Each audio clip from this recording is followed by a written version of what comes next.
বলছিলাম আজকে তোমাদের অ্যাডমিশন টেস্টের আপকামিং যে ভর্তি পরীক্ষাগুলো আছে সেই ভর্তি পরীক্ষাতে একটা নাম্বার যাতে তোমরা নিশ্চয়তা মানে নিশ্চিতভাবে পাও সেই জন্য কিন্তু আজকে আমরা আলোচনা করব এবং আজকে আমাদের টপিকটা হচ্ছে যে সমাস এবং তোমাদের বাংলা প্রথম পত্রের তাহারই পরে মনে কবিতা, যেখান থেকে তোমাদের কিন্তু রাজশাহী বিশ্ববিদ্যালয়ে, তোমাদের গুচ্ছভুক্ত বিশ্ববিদ্যালয়গুলো, তোমাদের জাতীয় বিশ্ববিদ্যালয়ের প্রশ্ন আসবে। তো সবাইকে আবারও ওয়েলকাম আমাদের আজকের এই ক্লাসে। সবাই সংযুক্ত হয়ে যাও এবং তোমাদেরকে প্রতিটা ক্লাসে কিন্তু বলি যে খাতা কলম নিয়ে নোট করার জন্য। আমি এখানে যে বাছাইকৃত চুম্বক অংশগুলো পড়াবো সেগুলো তোমরা যদি পড়তে পারো, আমার কাছে মনে হয় যে তোমাদের বেসিক যদি স্ট্রং নাও থাকে এখান থেকে কিন্তু তোমরা কিন্তু ভালো একটা প্রিপারেশন নিতে পারবে। তো সবাই সংযুক্ত হয়েছো কিনা এখন আমাকে জানাও এবং আমি ক্লাসটা শুরু করবো কিনা, পড়াশোনার কি অবস্থা একটু আমাকে জানাও।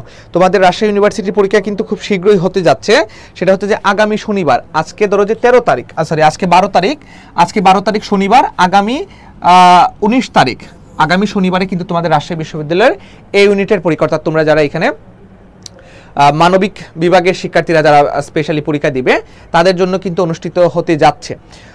আমরা শুরু করব কিনা একটু আমাকে বলো। এবং আজকে আমাদের আলোচ্য টপিক হচ্ছে খুবই গুরুত্বপূর্ণ একটা টপিক, সেটার নাম হচ্ছে বাংলা ব্যাকরণের সমাস। সমাস নিয়ে আমরা এ টু জেড আমরা আজকে এখানে কথা বলবো, ঠিক আছে? ওকে জি ভাইয়া, এবার ঠিক আছে, শুরু করেন। ওকে হ্যাঁ, তো খাতা কলম নিয়ে বসে যাও, আমি তাহলে ক্লাসটা শুরু করি। ওকে সাউন্ড এবার ওকে। আচ্ছা, তো আমরা প্রথমেই দেখো সমাস এই জিনিসটা একটু পড়বো, সমাস এই টপিকটা আমরা পড়বো। তো সমাস পড়ার সময় আমাদের মনে রাখতে হবে সমাস মানে হচ্ছে যে ছোট করা। সমাস মানে কি? সমাস শব্দের অর্থ হচ্ছে যে ছোট করা। সমাস শব্দের অর্থ হচ্ছে যে ছোট করা, বা যেটাকে আমরা বলতে পারি একাধিক পদের এক পদীকরণ। একাধিক পদের কি করা? একাধিক পদের এক পদীকরণ। সমাস মানে কি? একাধিক পদের এক পদীকরণ।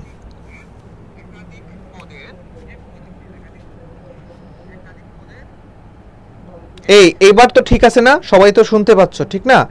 প্রথমে একটু সাউন্ড প্রবলেম ছিল, এখন ঠিক আছে তাই তো? এখন তোমরা ঠিকঠাক মতো শুনতে পাচ্ছ? ওকে ওকে। সো দেখো আমরা প্রথমে কি করলাম, আমরা লিখলাম যে সমাস মানে হচ্ছে যে ছোট করা একাধিক পদের এক পদীকরণ, অর্থাৎ অনেকগুলো পদ থাকবে, এটা থেকে একটা পদ করবে। আমি তোমাদেরকে একটু ব্ল্যাঙ্ক স্লাইডে তোমাদেরকে এই জিনিসটা খুব ইজিলি দেখায় দেই। আসো ধরো আমি লিখলাম সমাস, হ্যাঁ আমি লিখলাম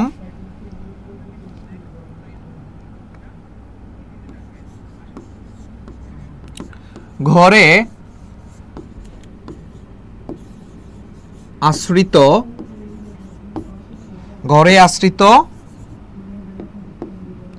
যে জামাই, তারে আমরা কি বলি বলতো?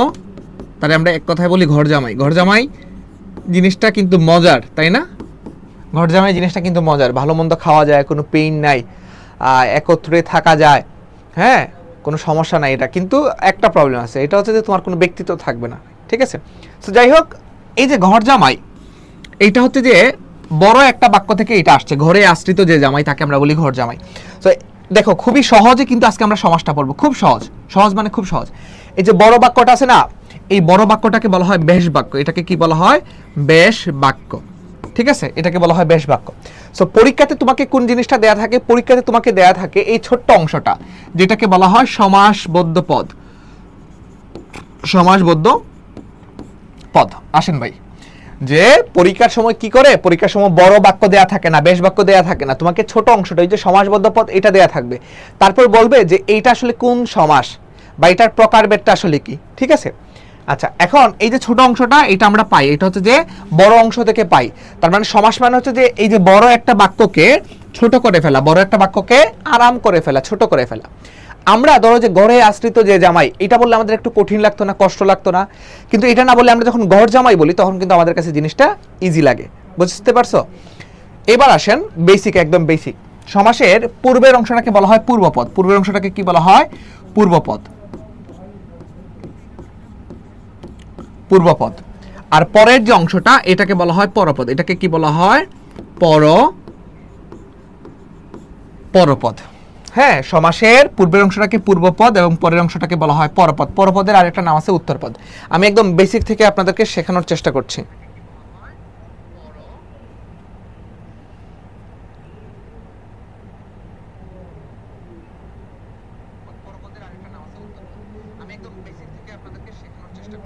বুঝতে পারছেন আপনারা?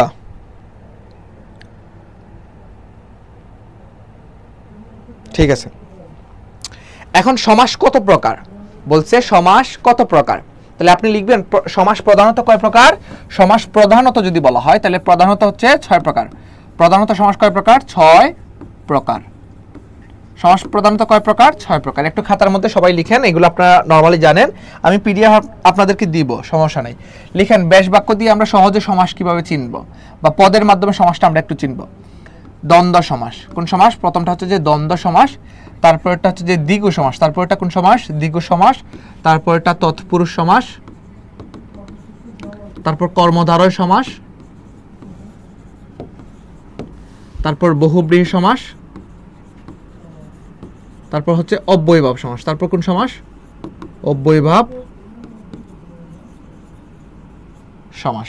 ঠিক আছে, দ্বন্দ্ব, দ্বিগু, তৎপুরুষ, কর্মধারয়, বহুব্রীহি এবং অব্যয়ভাব সমাস। এখন প্রথমে আসেন দ্বন্দ্ব সমাসের আমরা পদের মাধ্যমে খুব সহজে শিখব, সহজে সমাস শিখি। সহজে সমাস শিখি, একটু খাতার মধ্যে এটা লিখেন, সহজে আমরা সমাসটা শিখব। 6 প্রকারের সমাস প্রধানত।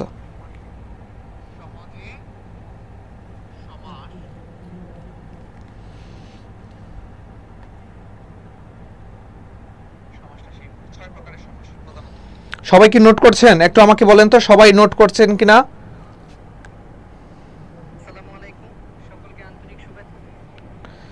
সবাই নোট করছেন কিনা একটু আমাকে বলেন।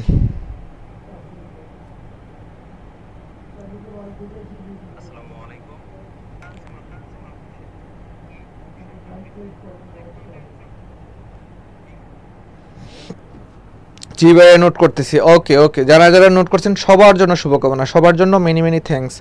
আমরা এবার দেখেন দ্বন্দ্ব সমাসে কোন পদ প্রধান জানেন?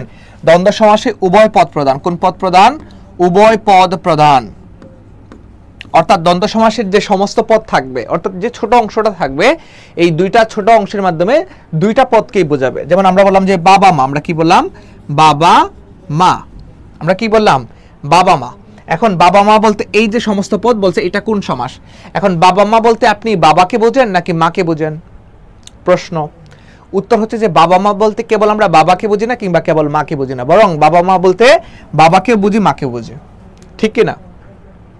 সো বাবা মা বলতে আপনি দুইজনকে বুঝতেছেন, বাবাকে বুঝতেছেন আবার মাকে বুঝতেছেন, তার মানে এখানে উভয় পদ প্রধান। তার মানে বাবা মা কোন সমাস? দ্বন্দ্ব সমাস, সহজেই।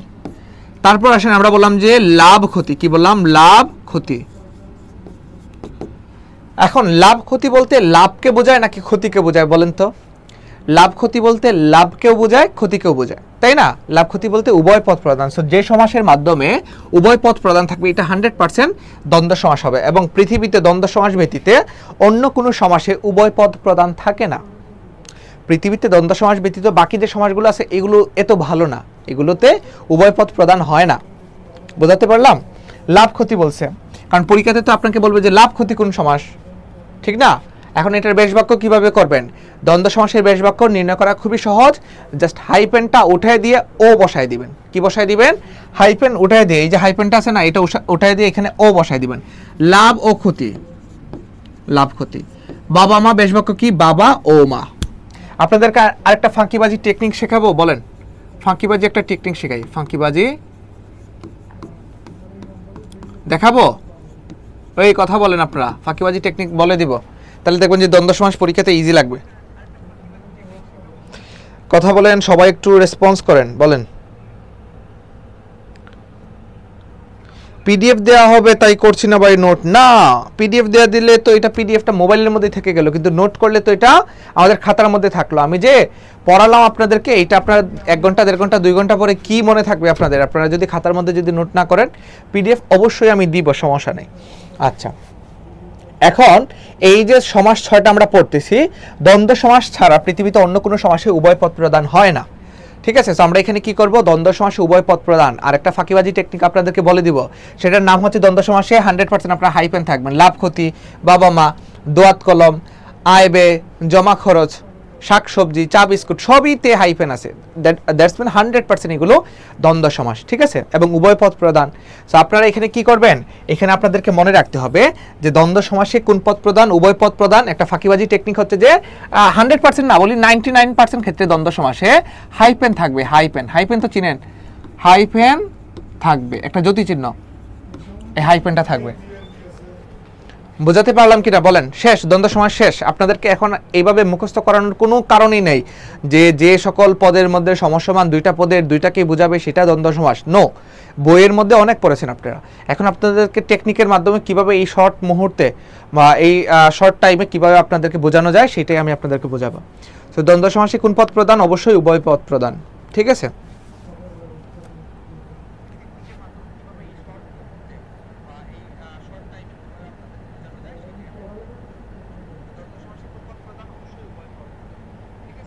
দ্বন্দ্ব সমাসে কি হবে? 99% ক্ষেত্রে দ্বন্দ্ব সমাসে হাইফেন থাকবে। 99% ক্ষেত্রে দ্বন্দ্ব সমাসে হাইফেন থাকবে।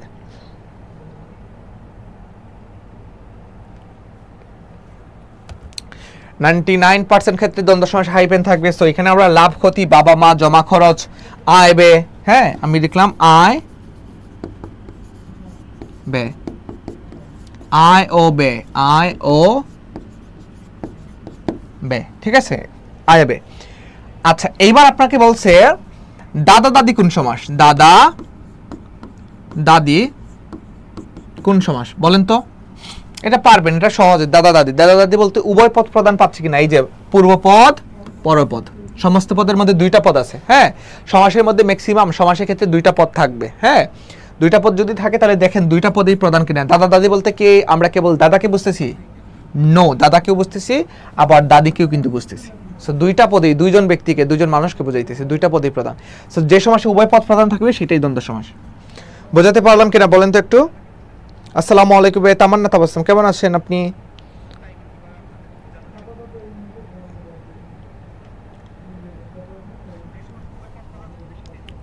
বুঝতে পেরেছেন? তাহলে দ্বন্দ্ব সমাস হচ্ছে যে সমাসে পূর্বপদ পরপদ দুইটা পদেই প্রাধান্য পাবে, উভয় পদ প্রধান, সেটাই দ্বন্দ্ব সমাস। আসেন এবার আমরা পরবর্তীতে যাই আমাদের দ্বিগু সমাসের মধ্যে। হ্যাঁ, আমরা দ্বিগু সমাসে যাব। একটু নোট করে রাখেন, সবাই নোট করেন, সবাই খাতার মধ্যে নোট করেন। এইগুলো থেকে কিন্তু ডিরেক্ট কিন্তু প্রশ্ন আসবে। ঢাকা বিশ্ববিদ্যালয়ে তো পরীক্ষা আপনারা দেখলেন যে প্রশ্ন আসছে, ঠিক তেমনিভাবে আপনাদের অন্যান্য যে পরীক্ষাগুলো, যেমন রাজশাহী বিশ্ববিদ্যালয়ে আপনারা বলছে আজকে এক শনিবার, আগামী শনিবারে কিন্তু রাজশাহী বিশ্ববিদ্যালয়ের পরীক্ষা, গুচ্ছতে পরীক্ষা। হ্যাঁ, তারপর আপনাদের কি পরীক্ষা? তারপর জাতীয় বিশ্ববিদ্যালয়ের পরীক্ষা। আমাকে বলেন দ্বিগু সমাসের মধ্যে কি কি আছে? দ্বিগু সমাসের মধ্যে মনে রাখতে হবে, দ্বিগু সমাসের মধ্যে কোন পদ প্রধান? পরপদ প্রধান। কোন পদ প্রধান? পরপদ প্রধান। এবং দ্বিগু সমাস চেনার আরেকটা টেকনিক হচ্ছে যে এই সমাসে কি থাকবে? পূর্বপদে সংখ্যা থাকবে। কি থাকবে? পূর্বপদে সংখ্যা থাকবে, পূর্বপদের সংখ্যা। এবং পরপদে কি থাকবে? পরপদ মানে সেকেন্ড যে পদটা, লাস্টের পদটা, পরপদে থাকবে বিশেষ্য পদ। কোন পদ থাকবে? বিশেষ্য পদ থাকবে।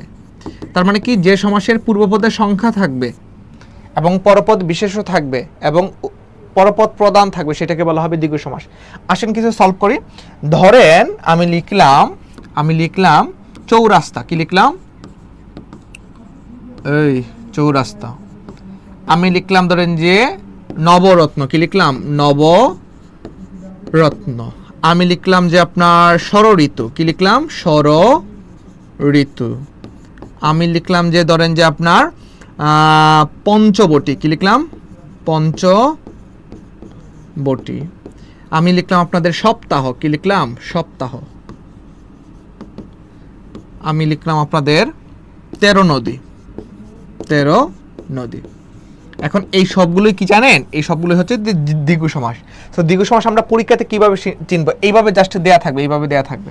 সো এইভাবে যদি দেয়া থাকে তাহলে আমরা টেকনিকটা পড়ছিলাম যে দ্বিগু সমাসের পূর্বপদে কি থাকবে?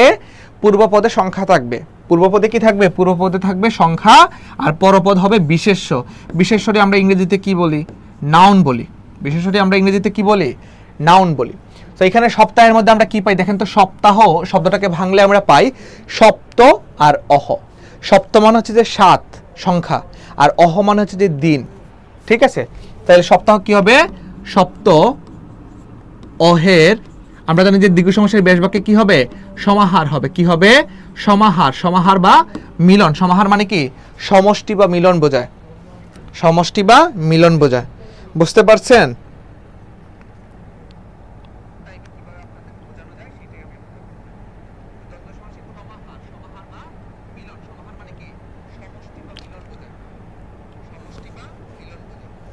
আচ্ছা, এখানে বোর্ডে লেখা দেখা যায় না, একটু একটা আমি এখানে বলে দিই, আমি পরবর্তী থেকে এই পাশ থেকে একটু লেখার চেষ্টা করব, ঠিক আছে? ওয়েট, দেখি।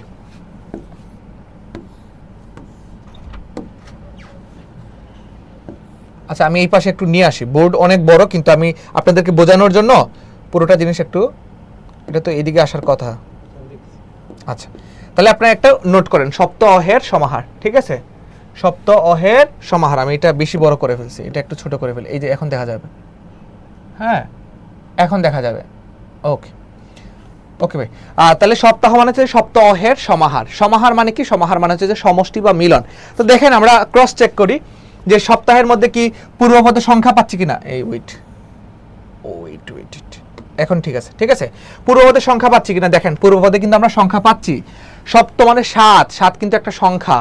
তারপর কি আছে? চৌরাস্তা। চৌরাস্তার মধ্যে কি পেলাম আমরা? 4 পেলাম। চৌ মানে হচ্ছে যে 4, রাস্তা, রাস্তাটা একটা নামপদ বা বিশেষ্য। দেখেন মিলছে কিনা। ব্যাকরণ জিনিসটা কিন্তু ম্যাথের মতো, আপনি যদি পড়েন বা আপনি যদি কি বলে এটাকে, গ্রামারগুলো যদি আপনার মনে থাকে, তাহলে দেখবেন যে রুলসগুলো যদি মনে থাকে, এখানে কিন্তু 100% আপনি কিন্তু কমন পাবেন, 100% কমন পাবেন, ঠিক আছে? 100% কিন্তু কমন পাবেন আপনি। দেখেন তারপর চৌরাস্তার পরে কি দেখলাম? চৌরাস্তার মধ্যে 4 আছে এবং রাস্তা আছে। 4 রাস্তার সমাহার। 4 রাস্তার সমাহার। আমরা জানি যে 100% কি হবে? সমাহার হবে। ব্যাস বাক্য যখন লিখবো, দ্বিগু সমাসের ব্যাস বাক্যে সমাহার ছাড়া অন্য কিছুই হয় না। নবরত্ন। নব মানে হচ্ছে যে 9, রত্ন মানে হচ্ছে যে বিশেষ্য পদ। 9 রত্নের সমাহার। তার মানে পূর্বপদের সংখ্যা, পূর্বপদের সংখ্যা এবং পরপদে কি আছে? পরপদে বিশেষ্য। তারপর দেখেন ষড় ঋতু। ষড় মানে হচ্ছে যে 6 ঋতুর সমাহার। 6 বা ষড় ঋতুর সমাহার। ষড় ঋতুর সমাহার। পঞ্চবটি। পূর্বপদে 5 একটা সংখ্যা, হ্যাঁ 7 একটা সংখ্যা, প্রতিটা কিন্তু সংখ্যা। 13 নদী। 13 নদীর সমাহার। 13 একটা সংখ্যা। তাহলে মিললো কিনা? পূর্বপদের সংখ্যা এবং পরপদে বিশেষ্য। নদীটা একটা বিশেষ্য পদ। আপনারা এগুলোর ব্যাস বাক্যটা নিজেরাই লিখতে পারবেন। আপনারা এটার ব্যাস বাক্যটা নিজেরাই লিখতে পারবেন। বোঝাতে পারলাম কিনা? এটা সহজ একটা বিষয়, এবং দ্বিগু সমাসটা আপনারা যারা যারা পড়েন দেখবেন যে এইগুলোই আসে, ঠিক আছে? দ্বিগু সমাসের সাথে অন্য আরেকটা সমাসের একটু প্রবলেম হবে, সংখ্যা থাকবে। এটার নাম হচ্ছে সংখ্যাবাচক বহুব্রীহি। যদিও সংখ্যাবাচক বহুব্রীহি চেনা যায়, সংখ্যা থাকলেও দেখা যায় যে এটা আসলে পূর্বপদ পরপদ কাউকে না বুঝিয়ে অন্য আরেকটা পদকে বোঝাবে, ঠিক আছে? কিন্তু দ্বিগু সমাসে সর্বদা কোন পদ প্রধান বলেন তো? এই যে লিখছি পরপদ প্রধান। দেখেন তো পরপদ প্রধান কিনা। সপ্তাহের মধ্যে দেখেন তো কোন পদ প্রধান প্রাধান্য পাচ্ছে? সপ্তাহের মধ্যে কি পরপদ অহ। অহ দিনকে বুঝাইতেছে না?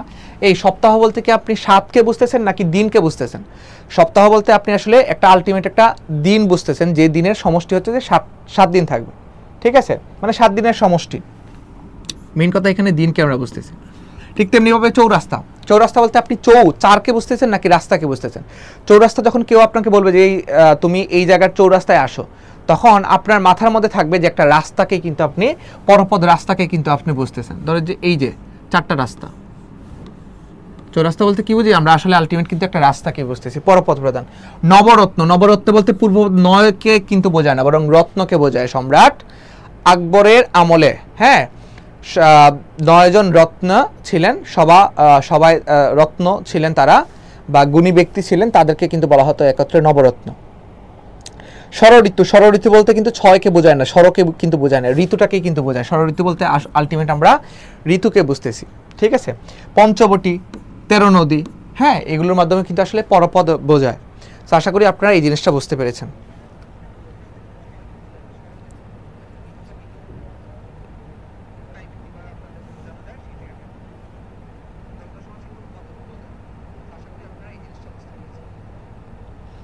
বুঝতে পেরেছেন কিনা একটু আমাকে বলেন। ক্লাসে যারা যারা সংযুক্ত হয়েছেন ক্লাসটা মনোযোগ সহকারে দেখেন, এবং এখানে কিন্তু একটা রিয়েক্ট দিয়ে রাখবেন, যাতে করে ক্লাসটা আবার আপনি পুনরায় আপনার সামনে যে কোনো কারণে যাতে আপনার সামনে যায়, ঠিক আছে?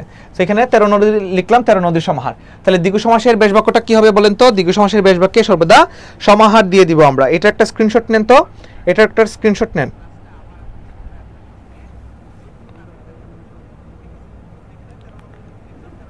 এটা একটা স্ক্রিনশট নিয়ে নেন, আমি আপনাদেরকে পিডিএফটা দিব, ঠিক আছে, কিন্তু তারপর আপনারা একটু স্ক্রিনশটটা নেন।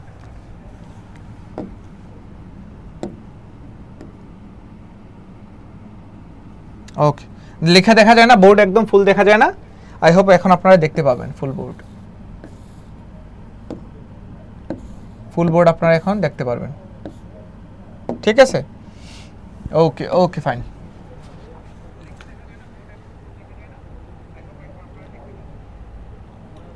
ওকে, তো আমরা একটু পরবর্তীতে যাই। আমাদের পরবর্তী সমাসটা কি? পরবর্তী সমাস হচ্ছে যে তৎপুরুষ সমাস। তাহলে দ্বিগু সমাস ক্লিয়ার কিনা এক বাক্যে সবাই লিখে দেন ক্লিয়ার। যারা যারা এই ক্লাসটা দেখছেন একটু আমাকে বলেন দ্বিগু সমাসটা ক্লিয়ার কিনা। সবাই সবাই একটু আমাকে কমেন্ট করেন, যদি কোনো প্রবলেম থাকে আমাকে বলেন, আমি আপনাদের প্রবলেমটা সলভ করে দেব। সবাই একটু আমাকে বলেন দ্বিগু সমাসটা ক্লিয়ার কিনা। যদি হয় তাহলে আমরা অন্য একটা স্লাইডে যাব, অন্য আরেকটা স্লাইডে যাব, আমরা নতুন স্লাইডে যাব। সবাই একটু ক্লিয়ার কিনা একটু আমাকে বলেন। আমরা যাব এবার তৎপুরুষ সমাস।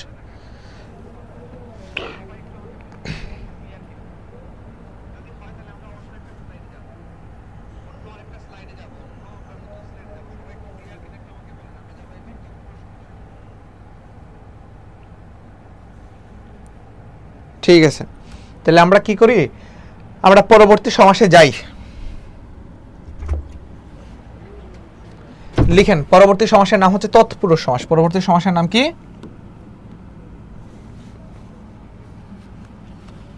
তৎপুরুষ সমাস।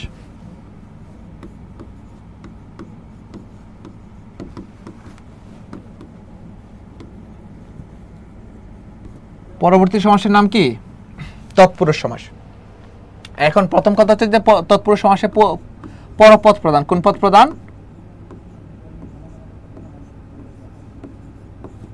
পরপদ প্রধান। তৎপুরুষ সমাসে কোন পদ প্রধান? পরপদ প্রধান।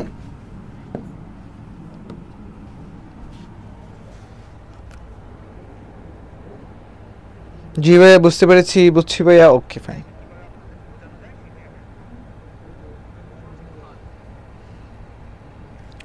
আচ্ছা, তৎপুরুষ সমাসের সংজ্ঞাটা আমরা একটু দেখে নিই। যে সমাসের পূর্বপদের এই বিভক্তি লোপ পাবে। কি লোপ পাবে? বিভক্তি লোপ পাবে, তাই তৎপুরুষ সমাস। কি লিখলাম? যে সমাসের পূর্বপদের বিভক্তি লোপ পাবে। বিভক্তি মানে কি বলেন তো? খুবই ইজি, খুবই ইজি। বিভক্তি মানে হচ্ছে যে শব্দের শেষের বাড়তি অংশ। বিভক্তি মানে কি? শব্দের সাথে বাড়তি অংশ। শব্দের শেষের বাড়তি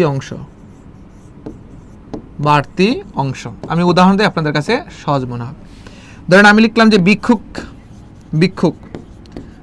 একটা শব্দ, কিন্তু আমি বললাম যে ভিক্ষুককে ভিক্ষা দাও, ভিক্ষুককে ভিক্ষা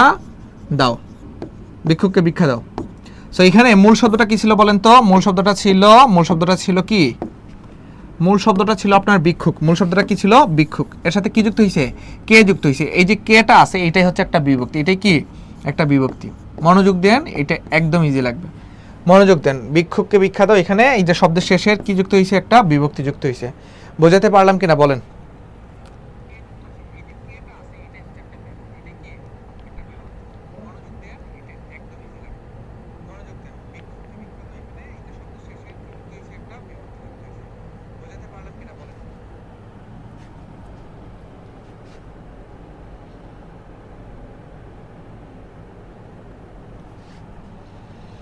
বিভক্তি, হ্যাঁ, শব্দের শেষে এরকম বিভক্তি যুক্ত হতে পারে। শব্দের শেষে কি হতে পারে? এরকম বিভক্তি যুক্ত হতে পারে।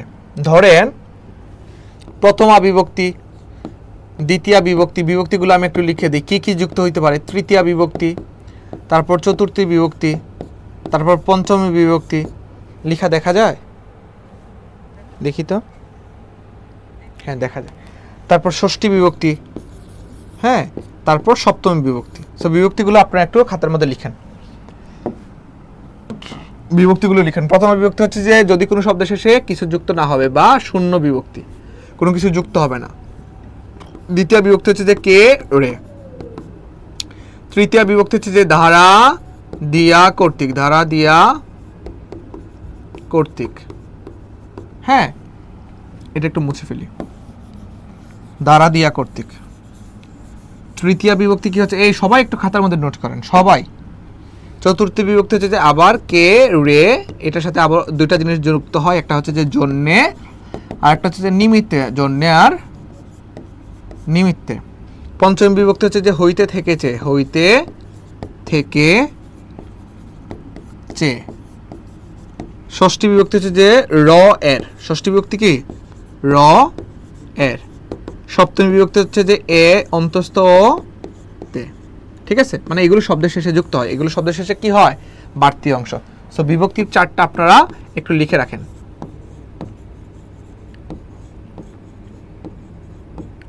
বিভক্তির চারটা আপনারা লিখে রাখেন।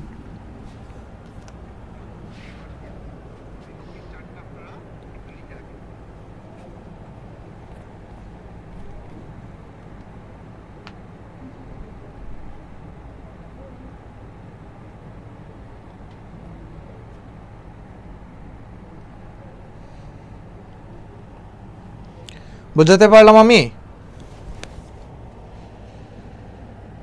আচ্ছা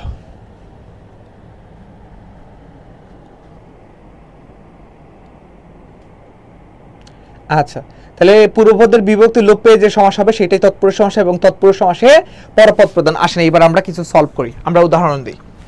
ধরেন আপনাকে বলছে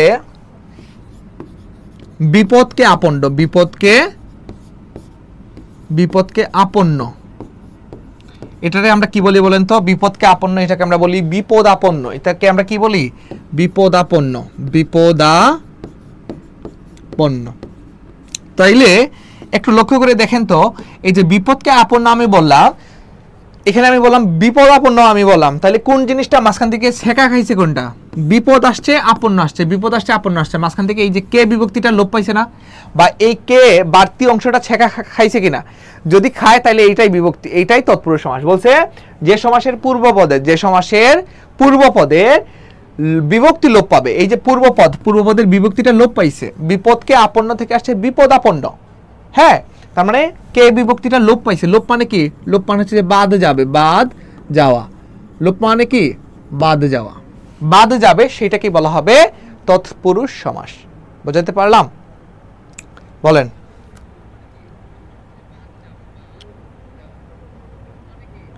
ধরেন আমি বললাম স্কুল থেকে পালানো, কি বললাম? স্কুল থেকে পালানো, এটাকে আমরা কি বলি বলেন তো? স্কুল পালানো। স্কুল থেকে পালানো এটাকে আমরা কি বলি বলেন তো? এটাকে বলি আমরা স্কুল পালানো, ঠিক আছে। তো মাঝখান থেকে কোন জিনিসটা বাদ গেল? এই থেকেটা বাদ গিয়েছে, তাহলে থেকেটা হচ্ছে যে একটা পঞ্চমী বিভক্তি, পঞ্চমী বিভক্তি।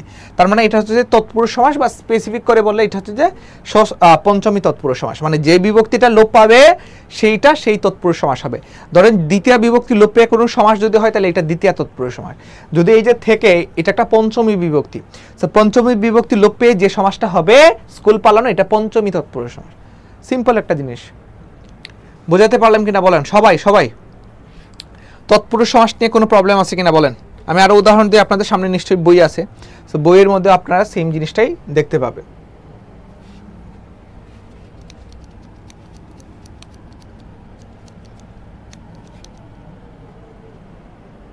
ঠিক আছে, স্কুল থেকে পালানো, স্কুল পালানো। আমরা বলি দুঃখকে প্রাপ্ত, দুঃখকে প্রাপ্ত, এটাকে আমরা কি বলি? দুঃখ প্রাপ্ত, দুঃখ প্রাপ্ত। তাহলে মাইনাস হয়েছে কোনটা? কেটা মাইনাস হয়েছে।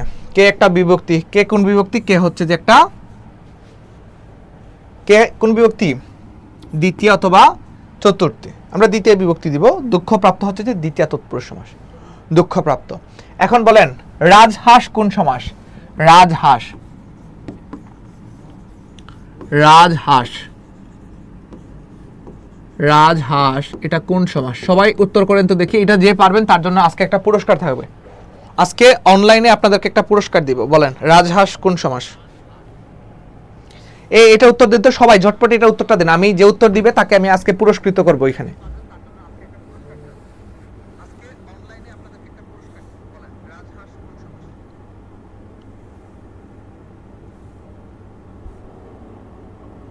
সবাই বলেন তো রাজহাঁস কোন সমাস। আর এটা একটা স্ক্রিনশট নিন আপনারা মোবাইলে।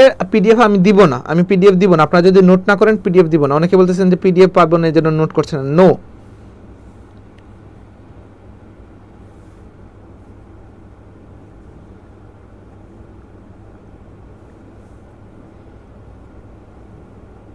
সবাই বলেন রাজহাঁস কোন সমাস এটা এবং এটার বেশ বাক্যটা এবং এটার বেশ বাক্য।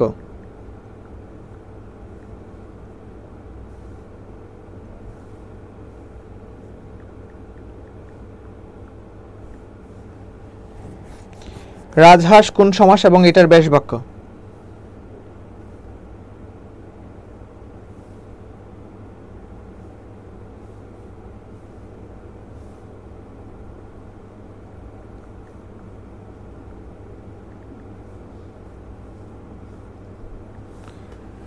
দেখি তো আপনারা কি কমেন্ট করছেন এখানে।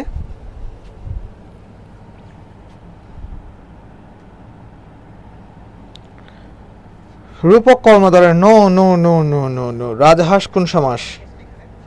রূপক হবে না, রাজহাঁস। এটার বেশ বাক্যটা আমি করি আপনাদেরকে, দেখেন আপনারা, আপনাদের কাছে তাইলে এটা ইজি লাগবে। রাজহাঁস, তাই তো। রাজহাঁসের বেশ বাক্য হবে হাঁসের রাজা। রাজহাঁসের বেশ বাক্য কি? হাঁসের রাজা। হাঁসের রাজা, তাই তাকে তো আমরা বলি রাজহাঁস। তাহলে দেখুন মূল শব্দটা কি ছিল? মূল শব্দটা ছিল হাঁস। মূল শব্দটা কি ছিল? হাঁস। এর সাথে কি যুক্ত হয়েছে? এর সাথে এর যুক্ত হয়েছে। হ্যাঁ, এর যুক্ত হয়েছে। এর যুক্তটা হওয়ার মাধ্যমে এর একটা বিভক্তি। বলেন তো এর কোন ধরনের বিভক্তি? র এর। র এর হচ্ছে ষষ্ঠী বিভক্তি। তার মানে হাঁসের রাজা, এটাকে আমরা বলি রাজহাঁস। তাহলে হাঁস শব্দটা ছিল মূল শব্দ, এর সাথে যুক্ত হয়েছিল এর বিভক্তি। এর বিভক্তিটা ছেঁকা খাইছে, রাজহাঁস বলতেছি আমরা। ঠিক আছে, আমরা কিন্তু রাজহাঁসের বলতেছি না, বলতেছি রাজহাঁস। তার মানে এর বিভক্তিটা, পূর্বপদে এর বিভক্তি লোপ পাইছে, মা বাদ গেছে, বাদ গিয়েছে। ঠিক আছে, সো এটাকে বলা হবে ষষ্ঠী তৎপুরুষ সমাস। বুঝতে পারছেন এবার? বুঝতে পেরেছেন কিনা বলেন? রাজহাঁস কেন দ্বন্দ্ব সমাস হবে না বলেন তো? কারণ দ্বন্দ্ব সমাসে দুইটা পদ প্রধান থাকে, দুইটা পদই প্রধান থাকে। এখন রাজহাঁস বলতে কি রাজকেও বোঝায় হাঁসকে বোঝায়? নো, রাজহাঁস বলতে আসলে একটা পরপদ প্রধান। কোন পদ প্রধান? তৎপুরুষ সমাসে পরপদ প্রধান। রাজহাঁস বলতে কিন্তু আসলে এই যে হাঁসটাকে কিন্তু বুঝাইতেছে। রাজহাঁস বলতে কি বুঝাইতেছে? একটা পদরে বুঝাইতেছে, শুধু হাঁসটাকে বুঝাইতেছে। বুঝতে পারছেন? বলেন বলেন বলেন, বুঝছেন কিনা সবাই বলেন। তাহলে এটা ষষ্ঠী তৎপুরুষ সমাস, বা স্পেসিফিক ভাবে না বললে আপনি সমাস তৎপুরুষ সমাস বললেই হবে।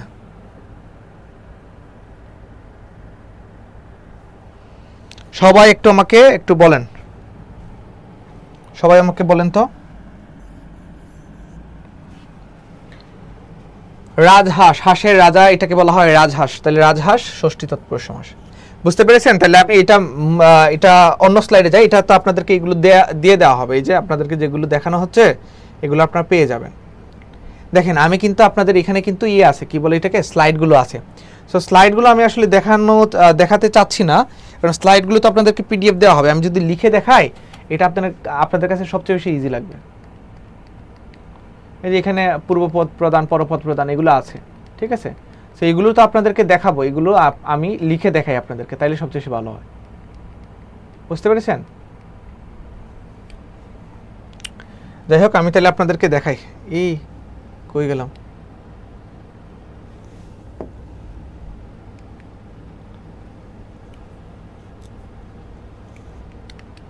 ও না,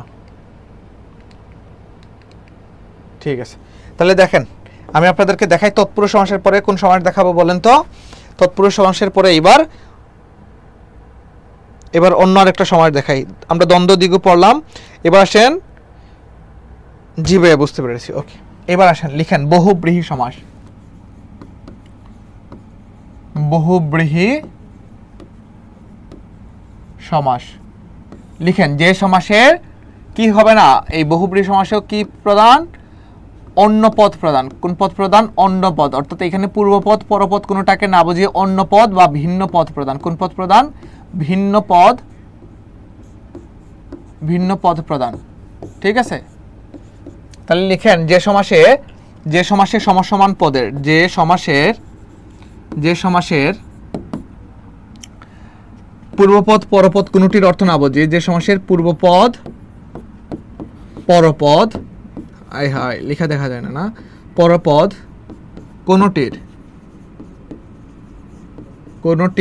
অর্থ না বুঝিয়ে, যে সমাসের পূর্বপদ পরপদ কোনটির অর্থ না বুঝিয়ে সম্পূর্ণ ভিন্ন কোনো অর্থ প্রকাশ পাবে, সম্পূর্ণ ভিন্ন কোনো অর্থ প্রকাশ পাবে, ভিন্ন বা অন্য কোনো অর্থ প্রকাশ পাবে, বা তৃতীয় কোনো অর্থ প্রাধান্য পাবে,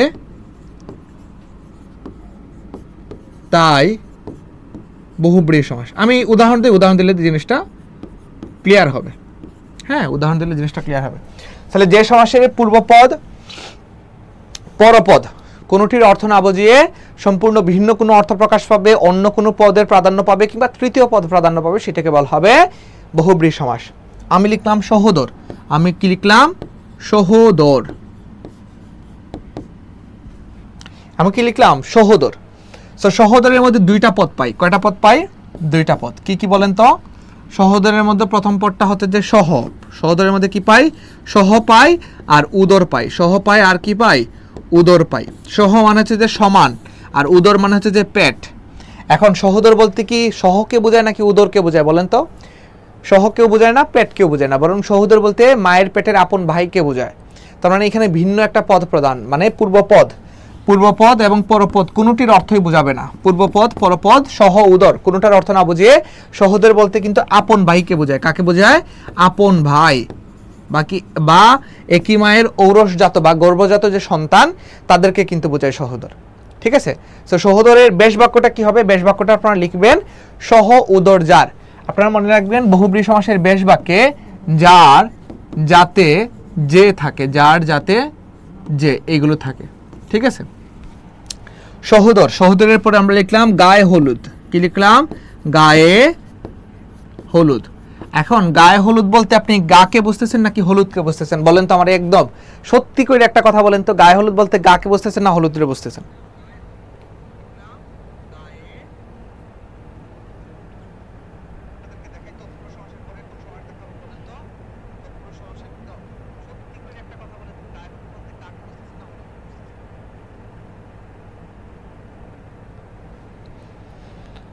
গায়ে হলুদ বলতে আপনারা কি বুঝতেছেন আমারে বলেন একটু।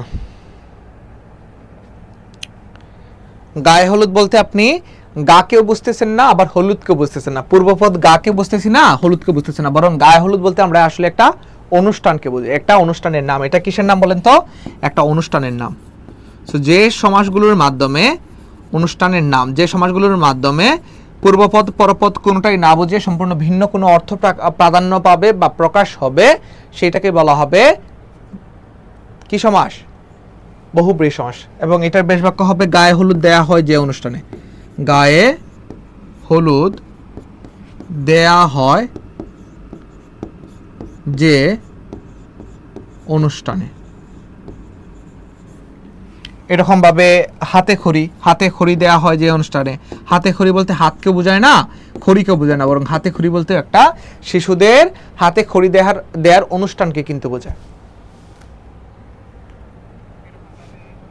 সবাই একটু বলেন বহুব্রীহি সমাসের কনসেপ্টটা ক্লিয়ার কিনা? আপনারা প্র্যাকটিস করতে হবে, বেশি বেশি প্র্যাকটিস না করলে এখন মনে হবে যে এটা সহজ পারতেছেন। এমডি সাজ্জাদ হোসেন আমাদের সাথে, মিথিলা আক্তার মোনালিসা আমাদের সাথে, ফারহানা ইয়াসমিন, সাজ্জাদ হোসাইন, রাফিয়া জাহান রিজা। হ্যাঁ, সবাই এখানে কমেন্ট আমি দেখতে পাচ্ছি, তামান্না তাবাসসুম, আফরিন লিজা। যাই হোক, সবাই আপনারা এখানে কমেন্ট যেহেতু করেছেন এবং আপনাদের বুঝতে পেরেছেন কিনা আমাকে এই জিনিসটা একটু আপনারা জানিয়ে দেন, বুঝতে পেরেছেন কিনা সবাই।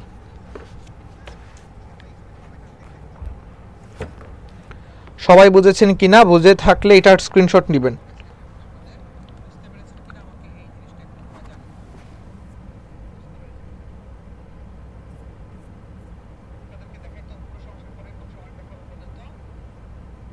কমেন্ট অনেক দেরিতে যায়। হ্যাঁ আসলেই, জি ভাইয়া বুঝতে পেরেছি। সাজ্জাদ হোসেন, আফরিন লিজা।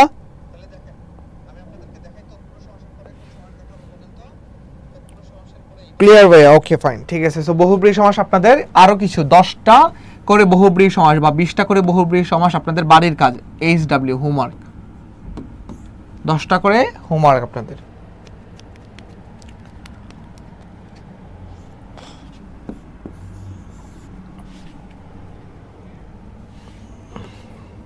ঠিক আছে, আমি আপনাদেরকে পিডিএফটা দিব, দেখেন আমি এই পিডিএফটা আপনাদেরকে দিব, পিডিএফটা আপনারা ক্লাস শেষ করে জানেন যে আপনারা পেয়ে যান, কিন্তু এখানে নোট করে থাকলে এখন পর্যন্ত যারা নোট করতেছেন তাদের কাছে কিন্তু এই লেখাগুলো কিন্তু থেকে গেল।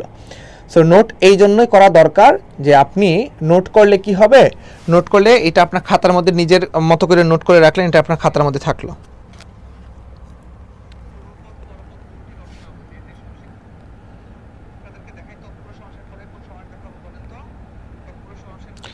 ওকে, সো আমরা একটা কাজ করি, বহুব্রী সমাস যেহেতু হলো আমাদের, আমরা অন্য আরেকটা সমাস দেখাই।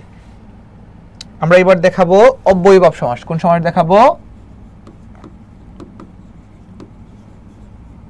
অব্যয়ীভাব সমাস। অব্যয়ীভাব সমাসের নামের মধ্যে এই সমাসটা রয়েছে, অব্যয়, অর্থাৎ যে সমাসে কি থাকবে, যে সমাসে অব্যয় বা উপসর্গ থাকবে, কি থাকবে? অব্যয়, অর্থাৎ যেগুলো পরিবর্তন করা যায় না এরকম পদ বা উপসর্গ থাকবে, বা উপসর্গগুলো পরিবর্তন করা যায় না, উপসর্গ থাকবে, অর্থাৎ উপসর্গ থাকলেই তা কি সমাস? উপসর্গ থাকলেই তা অব্যয়ীভাব সমাস। তা কোন সমাস বলেন তো? অব্যয়ীভাব সমাস। আমি উপসর্গ নিয়ে আপনাদের এই গ্রুপে কিন্তু ক্লাস নেওয়া হয়েছে, সো উপসর্গের ক্লাসটা যারা করেন নাই উপসর্গটা করে ফেলবেন। উপসর্গ হচ্ছে কি?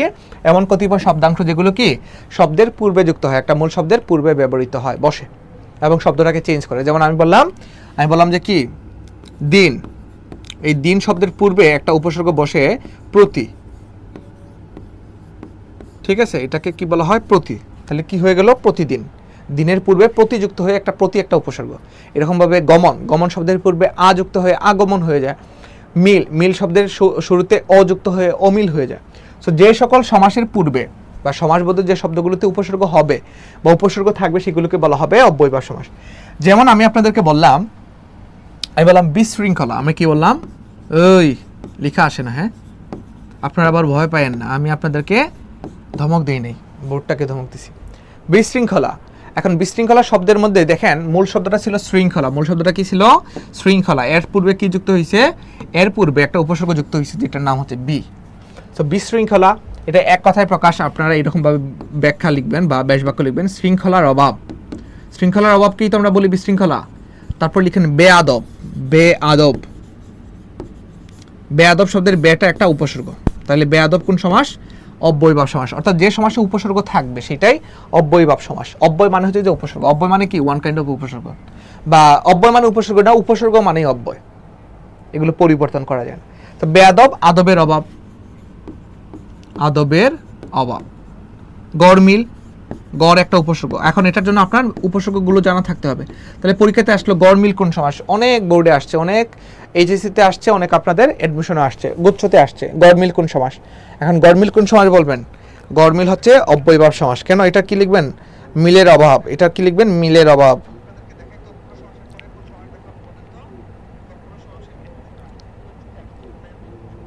কাঁচা মিঠাইয়ের বেশ বাক্য কি হবে? কাঁচা মিঠাই বেশ বাক্য হবে কাঁচা অথচ মিঠা। এটা কর্মদ্বারয় সমাস। আমরা আসতেছি আমাদের পরবর্তী 5 নম্বর সমাস, এটা আমাদের লাস্ট 6 নম্বর যে সমাসটা সেটার নাম হচ্ছে কর্মদ্বারয় সমাস। ঠিক আছে, তো গড়মিল কোন সমাস? লিখেন মিলের অভাব। তারপর এরকম ভাবে আপনারা বলছে উপনদী কোন সমাস বা উপকণ্ঠ কোন সমাস? উপকণ্ঠ। এখন কণ্ঠটা মূল শব্দ, এর পূর্বে উপসর্গ যুক্ত হয়েছে। উপকণ্ঠ হচ্ছে যে কণ্ঠের সমীপে, কণ্ঠের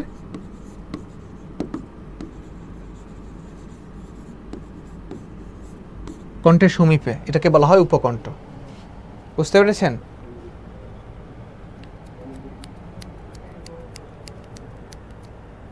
বুঝতে পেরেছেন কিনা সবাই বলেন।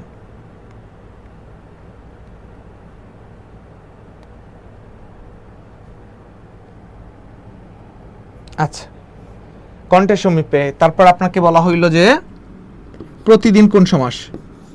অব্যয়ীভাব সমাস। প্রতিদিন, প্রতি একটা উপসর্গ, অর্থাৎ উপসর্গ থাকলে এটা অব্যয়ীভাব সমাস। প্রতিদিন, দিন। ঠিক আছে, তারপর উপগ্রহ।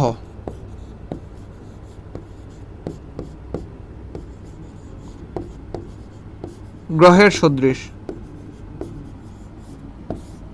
ঠিক আছে,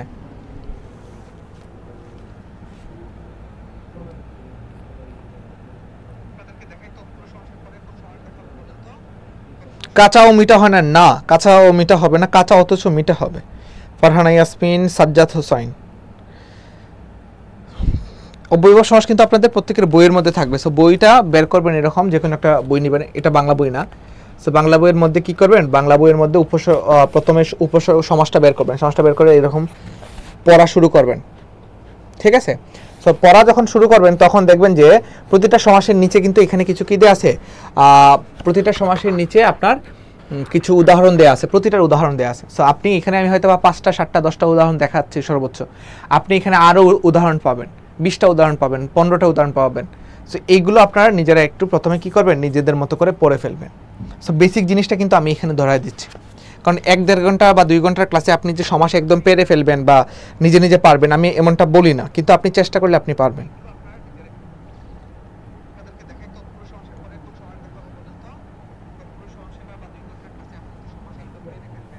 বুঝেছেন কিনা সবাই আমাকে একটু জানান এটা।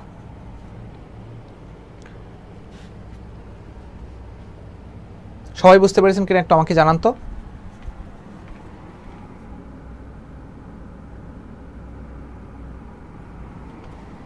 আচ্ছা, আমি তাহলে অন্য স্লাইডে যাই। হ্যাঁ,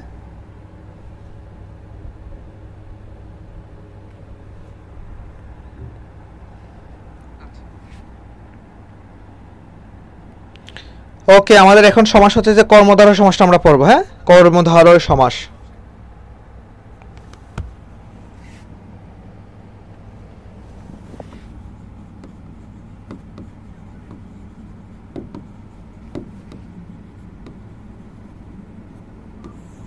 কর্মধারয় সমাস বুঝে গেছে? তো কর্মধারয় সমাস হচ্ছে যে সমাসগুলো কি থাকবে, পূর্বপদ পরপদ দুইটার মধ্যে বিশেষ্য এবং বিশেষণ থাকবে। কি থাকবে, বিশেষ্য এবং বিশেষণ, সেগুলো কি বলা হবে, কর্মধারয় সমাস। অর্থাৎ যে সমাসের পূর্বপদ বা পরপদ মিলিত হবে এবং এটার পরপদ প্রদান থাকবে। এটা কোন পদ প্রদান, নরমালি পরপদ প্রদান থাকবে, এবং এই সমাসগুলোতে কি থাকবে, বিশেষ্য এবং বিশেষণ থাকবে। এখন কর্মধারয় সমাস মূলত 4 প্রকার। কয় প্রকার? 4 প্রকার। এখন পরীক্ষাতে এইখান থেকে প্রশ্ন আসে। পরীক্ষাতে 4 প্রকার সমাসের মধ্যে একটা হচ্ছে যে উপমান, আর একটা হচ্ছে যে উপমিত। ঠিক আছে, উপমান উপমিত 4 প্রকার কি কি বলেন তো? উপমান, উপমিত, রূপক, আরেকটা কি বলেন তো? মধ্যপদলোপী। মধ্যপদলোপী।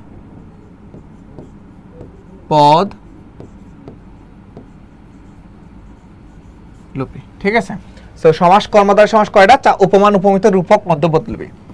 তাইলে এই 4 প্রকার সমাসের মধ্যে প্রথম আমরা উপমান এবং উপমিত, এটা নিয়ে প্রবলেম আছে কিনা? 100% প্রবলেম থাকে। সো মনে রাখবেন, এগুলোর মাধ্যমে তুলনা বোঝায়। উপমান মানে হচ্ছে যে সত্য তুলনা। উপমান মানে কি? সত্য কোনো কিছু তুলনা বোঝাবে। আর উপমিত মানে হচ্ছে যে মিথ্যা তুলনা। উপমিত মানে কি? মিথ্যা তুলনা বোঝাবে। কি তুলনা বোঝাবে? মিথ্যা তুলনা বোঝাবে। জাস্ট এইটাই মনে রাখবেন সহজে। ঠিক আছে, সো দেখেন উপমানের মধ্যে কি বোঝাবে? সত্য তুলনা। আমি বললাম যে তুষার শুভ্র, আমি কি বললাম? তুষার শুভ্র। এখন তুষার কি শুভ্র হইতে পারে? তুষার কি সাদা হইতে পারে? বলেন, এই সবাই বলেন, উত্তর দেন। উপমান মানে হচ্ছে সত্য তুলনা, আর উপমিত মানে হচ্ছে মিথ্যা তুলনা।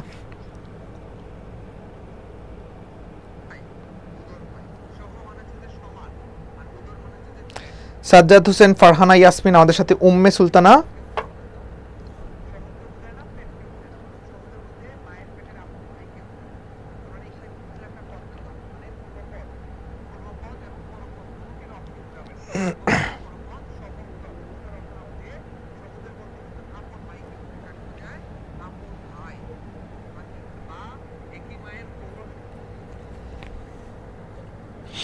বলেন সত্য না মিথ্যা? এই তুষার কি শুভ্র হইতে পারে? হ্যাঁ হয়, জি ভাই হয়। ফারহানা ইয়াসমিন, আমাদের সাথে সাজ্জাদ হোসেন ক্লাসটা করছো, অসংখ্য ধন্যবাদ তোমাদেরকে, অসংখ্য ধন্যবাদ। আমরা দেখি তো হয় কিনা আসলে। হ্যাঁ, তুষার শুভ্র হয়, তুষার সাদা হয়। কমেন্টগুলো একটু তোমাদের দেরিতে আসে আর কি। যাই হোক, সো তুষার যেহেতু শুভ্র সাদা হয় তার মানে সত্য তুলনা। এবং মনে রাখবে উপমান কর্মদ্বারয় সমাসের সর্বদা কি থাকবে, একটা পদ থাকবে নাউন আর একটা পদ থাকবে অ্যাডজেক্টিভ। আর উপমিত কর্মদ্বারয় সমাসে কি থাকবে, দুইটা পদে থাকবে নাউন প্লাস নাউন। ঠিক আছে, দেখো তুষার, তুষার কিন্তু একটা স্নো, একটা নাউন, একটা নামপদ নাউন। পরের পদটা দেখো অ্যাডজেক্টিভ, শুভ্র মানে হচ্ছে সাদা। পৃথিবীতে যত রং আছে সব রং বলতে কিন্তু অবস্থা বোঝায়, আর রঙিন কোনো কিছু অবস্থা বোঝাইলে এটাকে বলা হয় অ্যাডজেক্টিভ। ঠিক আছে, ঠিক তেমনিভাবে এখন উপমান কর্মদ্বারয় সমাসের পর উপমিত। আমি বললাম যে সিংহ পুরুষ, আমি কি বললাম, সিংহ পুরুষ, মানে পুরুষকে কিসের সাথে তুলনা করা হয়েছে, সিংহের সাথে তুলনা করা হয়েছে। এখন এটা কি সত্য তুলনা না মিথ্যা তুলনা? সিংহ কি কখনো পুরুষ হইতে পারে, বা পুরুষ কি কখনো সিংহ হইতে পারে না? তার মানে এটা একটা মিথ্যা তুলনা, এবং মিথ্যা তুলনা যদি বোঝায় তাহলে সেটা হবে উপমিত কর্মদ্বারয় সমাস। এবং এইখানে এটা চেনার বা ক্রস চেক করার আরেকটা মাধ্যম হচ্ছে দুইটাই নাউন থাকবে, দুইটা কি থাকবে, নাউন থাকবে। তো সিংহ এটা একটা নাউন, পুরুষ এটা একটা নাউন। বুঝতে পারলাম? বলেন বুঝছেন কিনা একটু আমাকে বলেন।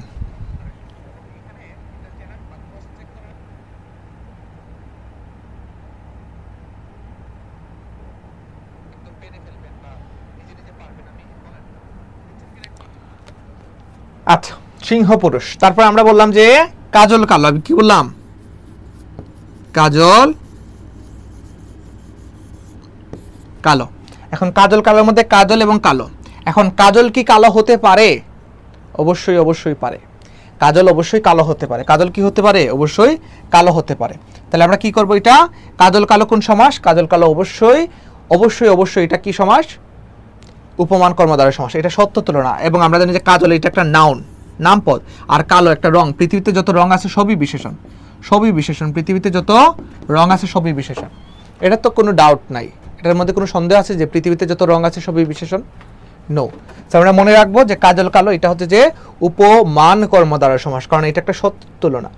এবার আসেন, আপনি কাউরে বললেন যে তুমি বাহুলতা, মানে দিন দিন তুমি শুকিয়ে গেছো, বা তোমার বাহু একদম মানে হাত, আর্ম এটা লতার মতো হয়ে গেছে, সেটা কি সত্য তুলনা? নো, এটা একটা মিথ্যা তুলনা। যখন মিথ্যা তুলনা হবে তখন সেটাকে বলা হবে উপমিত কর্মদ্বারয় সমাস, বাহুলতা। আবার ক্রস চেক করেন, দেখেন তো দুইটাই নাউন নাউন কিনা। বাহু এটা একটা নামপদ, লতাটা এটা একটা নামপদ। সো নাউন প্লাস নাউন, এটা হচ্ছে উপমিত। সো এর থেকে সহজ টেকনিক দুনিয়াতে আর নাই। যদি থাকে তাইলে আমরা আবার আপনাদেরকে জানানোর চেষ্টা করবো আর কি। সো উপমান মানে হচ্ছে যে সত্য তুলনা, আর উপমিত মানে হচ্ছে যে মিথ্যা তুলনা। ধরেন এখন আপনাদের জন্য প্রশ্ন, এখন আপনাদের জন্য প্রশ্ন, দেখি এটা আপনারা পারেন কিনা। আমি বললাম যে বক ধার্মিক, বক ধার্মিক, এইটা কি হবে বলেন? বক ধার্মিক উপমান না উপমিত? তুলনা বোঝাইছে। আচ্ছা, আরেকটা আপনাদেরকে উদাহরণ দিই। ধরেন আমি লিখলাম অধর পল্লব। একটু কঠিন হয়ে যাচ্ছে না? আমরা এগুলো দেখবো, এগুলো আসলে সহজ। অধর পল্লব। সো অধর পল্লবের মধ্যে দেখেন, অধর মানে হচ্ছে যে ঠোঁট।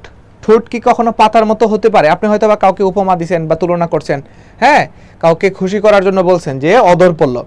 সো অধর পল্লব আসলে এটা একটা মিথ্যা কথা। এটা যদি বলে থাকেন তাহলে আপনি মাপ চাইতে হবে। ঠিক আছে, মিথ্যা বলে যেহেতু পাপ, আপনার মাপ চাইতে হবে। অধর কখনো পল্লবের মতো হয় না, পাতার মতো হয় না, ঠোঁট এত চিকন হয় না, ঠিক আছে, মসৃণ হয় না। সো এটা একটা মিথ্যা তুলনা। ঠিক তেমনিভাবে বক ধার্মিক, বক ধার্মিক বলতে কিন্তু কি বুঝি আমরা? বক ধার্মিক বলতে আমরা এমন কোনো মানুষকে বুঝি যে কি করতে পারে বলেন তো?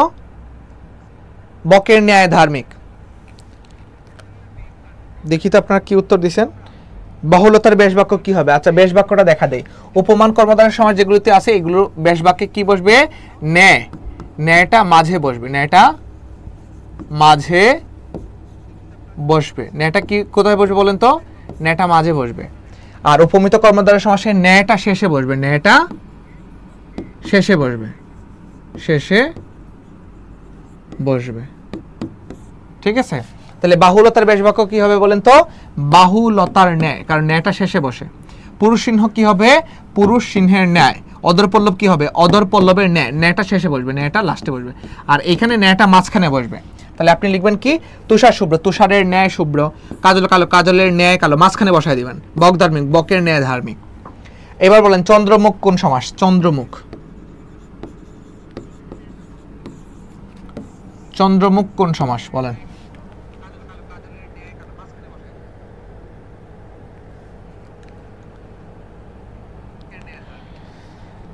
বুঝতে পেরেছি ভাই, বুঝতে পেরেছি। বেশ বাক্যটা মনে থাকবে তো?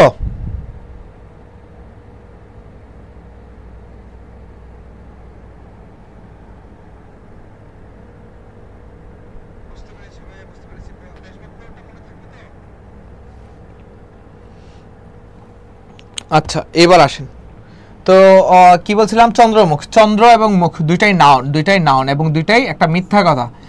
মুখ কি আসলে কখনো চন্দ্রের ন্যায় হতে পারে? মুখ কি আপনার কি চন্দ্রের মতো এত সুন্দর হয়? আপনি তুলনা করেন, কিন্তু এটা একটা মিথ্যা তুলনা, এটা একটা মিথ্যা তুলনা। তাহলে এটা বেশ বাক্যটা করেন মুখ চন্দ্রের ন্যায়। বুঝতে পেরেছেন সবাই? আসেন এইবার আপনাদেরকে আমি দেখাবো রূপক কর্মদ্বারের সমাস। রূপক কর্মদ্বারের সমাস এবং রূপক কর্মদ্বারয়, আরেকটা হচ্ছে যে মধ্যপদলোপী কর্মদ্বারের সমাস। রূপক কর্মদ্বারয়, আরেকটা হচ্ছে যে মধ্যপদলোপী। রূপক কর্মদ্বারের সমাস মানে হচ্ছে যে মেটাফর। রূপক মানে কি? মেটাফর। রূপক কর্মদ্বারের সমাস মানে হচ্ছে যে মেটাফর। সো এটাতে আমরা কি লিখব? একটি পদ কি থাকবে? একটি পদ অদৃশ্যমান। একটি পদ অদৃশ্যমান।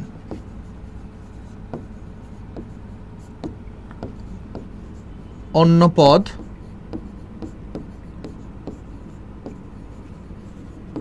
দৃশ্যমান। একটা পদ অদৃশ্যমান আর অন্য পদটা কি থাকবে? দৃশ্যমান থাকবে। এবং এখানে বেশ বাক্যে কি থাকবে? বেশ বাক্যে রূপ কথাটা থাকবে। বেশ বাক্যে রূপ থাকবে। আসেন উদাহরণ দিই। ধরেন আমরা লিখতাম যে রূপ দিলাম, আমরা দিলাম মন মাঝি। মন মাঝি। আমরা বললাম যে বিষাদ সিন্ধু। বিষাদ সিন্ধু।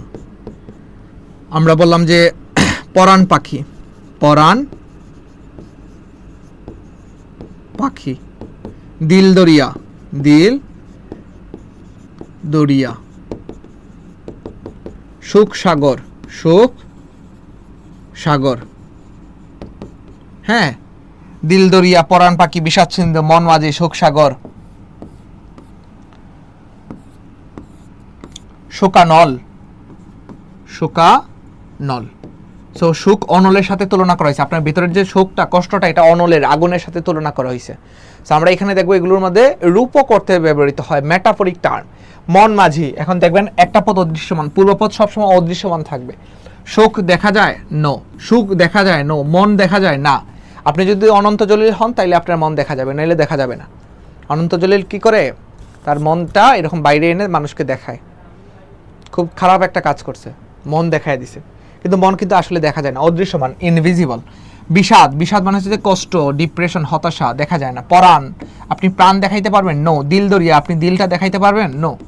সেগুলো দেখা যায় না, কিন্তু অন্য পটটা দৃশ্যমান। যেমন আপনি অনল, আগুন দেখতে পান, সাগর দেখতে পান, মাঝি দেখতে পান, সিন্ধু একটা নদী নাম, হ্যাঁ, পাখি দেখতে পান। দরিয়া মানে হচ্ছে যে বিশাল বিশাল জলরাশি বা পানি।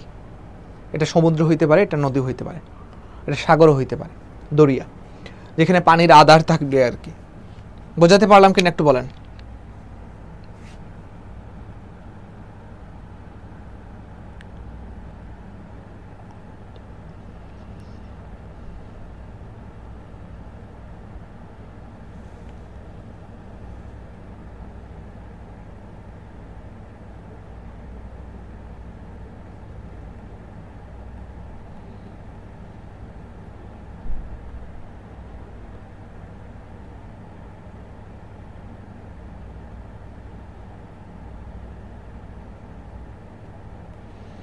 বুঝেছেন কিনা একটু বলেন?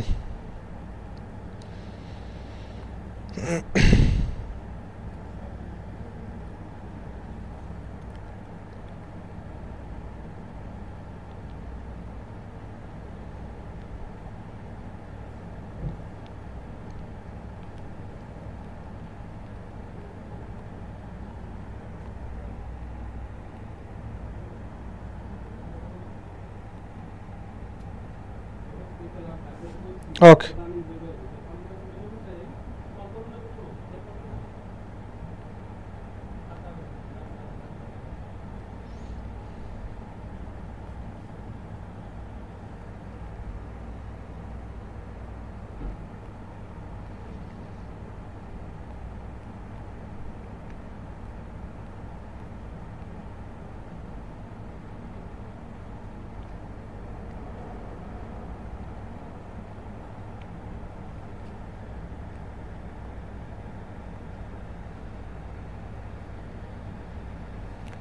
ওকে ওকে ঠিক আছে, তাহলে এটা আপনারা বুঝতে পারছেন। এখন এটার বেশ বাক্য কি হবে বলতেছেন? বেশ বাক্য খুব ইজি, বেশ বাক্য খুব ইজি। এটার মাঝখানে কি বসায় দিবেন? রূপ বসায় দিবেন মাঝখানে, যে বেশ বাক্যের রূপ বসায় দিবেন। তাহলে শুকানল, সুখ রূপনল, ওই যে দুইটা পদের মাঝখানে একদম মাঝ বরাবর রূপ বসায় দিবেন। সুখ সাগর, সুখ রূপ সাগর। মন মাঝি, মন রূপ মাঝি। বিষাদ সিন্ধু, বিষাদ রূপ সিন্ধু। পরাণ পাখি, পরাণ রূপ পাখি। দিল দরিয়া, দিল রূপ দরিয়া।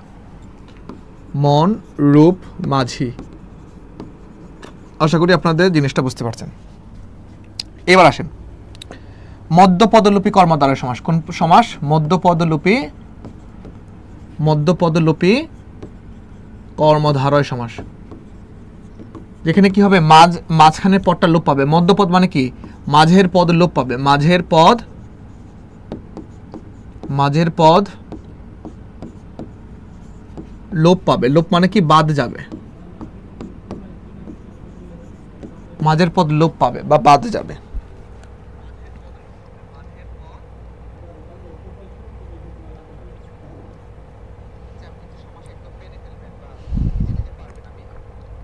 আচ্ছা ওকে, সো আশা করি আপনারা এই জিনিসটা বুঝতে পারছেন যে মধ্যপদ লোপিতে কি হবে? মাঝের পদ লোপ পাবে। যেমন আপনাদের বলছে ঘরে আশ্রিত জামাই, ঘরে আশ্রিত জামাই, জামাই। এরা আমরা কি বলি? আমরা বলি ঘর জামাই। ঘরকে আনি, জামাইকে আনি, ঘর জামাই। তো মাঝখানের পদটা লোপ পাইছে, ঘর জামাই। তারপর আসেন, লিখছে শিক্ষা বিষয়ক মন্ত্রী, শিক্ষা বিষয়ক মন্ত্রী। আমরা কি বলি তারে? আমরা বলি তারে শিক্ষামন্ত্রী। তাহলে মাঝখানে বিষয় একটা বাদ গেছে, শিক্ষা মন্ত্রী। আমরা তাইলে মাঝখানে পদ কি গেছে?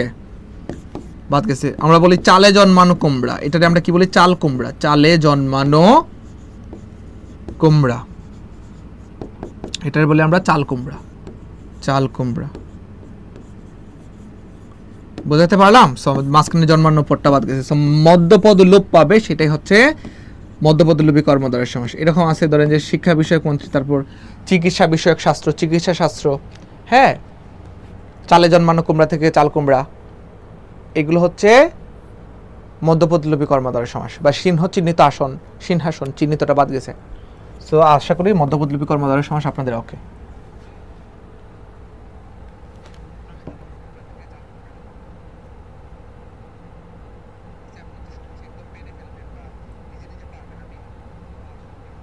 আশা করি আপনারা এই জিনিসটা বুঝতে পেরেছেন। ঠিক আছে, সো আমাদের মোটামুটিভাবে প্রধান সমাসগুলো আমরা এখানে দেখালাম। আমাদের মোটামুটি এইগুলো থেকে ঘুরে ফিরে প্রশ্ন আসে। আপনারা এগুলো বেশি বেশি একটু পড়বেন। আমি আপনাদেরকে একটু, যদি আজকে আমাদের কিছু ছিল, কি ছিল বলেন তো? আমাদের তাহারে পরে মনে কবিতাটা পড়ার দরকার ছিল। আচ্ছা, নিত্য সমাসটা আপনাদেরকে একটু দেখাই দিই। দেখেন, নিত্য সমাস এটা একটা অপ্রধান সমাস, এবং এই নিত্য সমাসে কি হয় জানেন? নিত্য সমাসে কোনো বেশ বাক্য হয় না। এবং নিত্য সমাস চেনার উপায় হচ্ছে যে পরপদে কি থাকবে জানেন? পরপদে, পরপদে অন্তর থাকবে। কি থাকবে? অন্তর, মানে আমার নামটা থাকবে আর কি। আমার নামও কিন্তু অন্তর। সো পরপদে যদি অন্তর থাকে তাহলে সেটা নিত্য সমাস। যেমন লোকান্তর, গৃহান্তর, কাব্যান্তর, বেদান্তর, গ্রহান্তর, গৃহান্তর।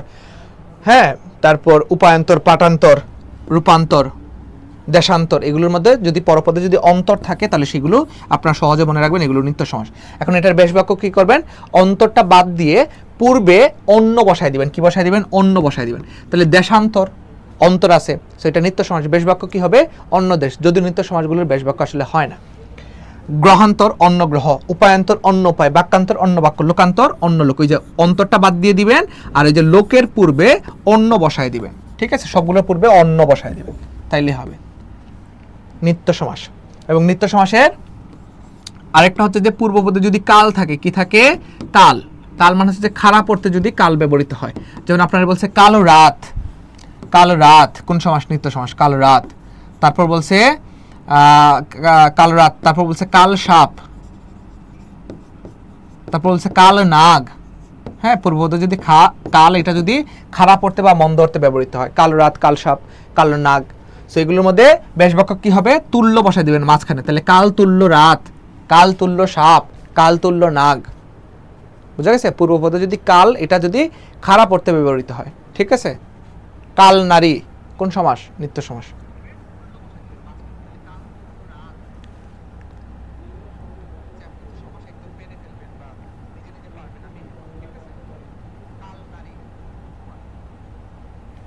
ওকে, সো বোঝাতে পারলাম কিনা একটু বলেন, তাহলে আমরা একটু তাহারই পরে মনেটা একটু পড়ি। হ্যাঁ, তাহারই পরে মনে, এটা লিখেছেন সুফিয়া কামাল। সুফিয়া কামালের তাহারই পরে মনে। সুফিয়া কামাল কিন্তু আমাদের বাংলা সাহিত্যে অন্যতম একজন নারী লেখিকা, সাহিত্যিক, ঠিক আছে। সো এই কবিতাটাতে মূলত তিনি তাহারই পরে মনে, কাউকে মনে পড়ছে তার। এখন এই কাকে মনে পড়ছে বলেন তো? এই তাহারই পরে মনে কবিতাটা সুফিয়া কামাল লিখেছিলেন তার প্রথম স্বামী, তার প্রথম স্বামী সৈয়দ নেহাল হোসেন মারা যাওয়ার পর, সৈয়দ নেহাল হোসেন যিনি তার লেখালেখির জগতে অনেক বেশি সাহায্য করেছেন, হেল্প করেছেন, মোটিভেটেড করেছিলেন। সেই প্রথম স্বামী মারা যাওয়ার পর তিনি এটা কিন্তু লিখেছিলেন, এবং প্রথম স্বামী হচ্ছেন সৈয়দ নেহাল হোসেন। বুঝতে পারছেন? সৈয়দ নেহাল হোসেন মারা যাওয়ার পর তিনি এটা লিখছিলেন। প্রথম স্বামী কেন বললাম? কারণ তিনি পরবর্তীতে আরেকটা বিয়ে করেছিলেন। তার দ্বিতীয় স্বামীর নাম হচ্ছে কামাল হোসেন। তার দ্বিতীয় স্বামীর নাম কি? কামাল হোসেন। সো যাই হোক, তাহারই পরে মনে এটা মূলত আসলে একটা সংলাপ নির্ভর কবিতা, এবং এইখানে দেখতে পাই আমরা দুইটা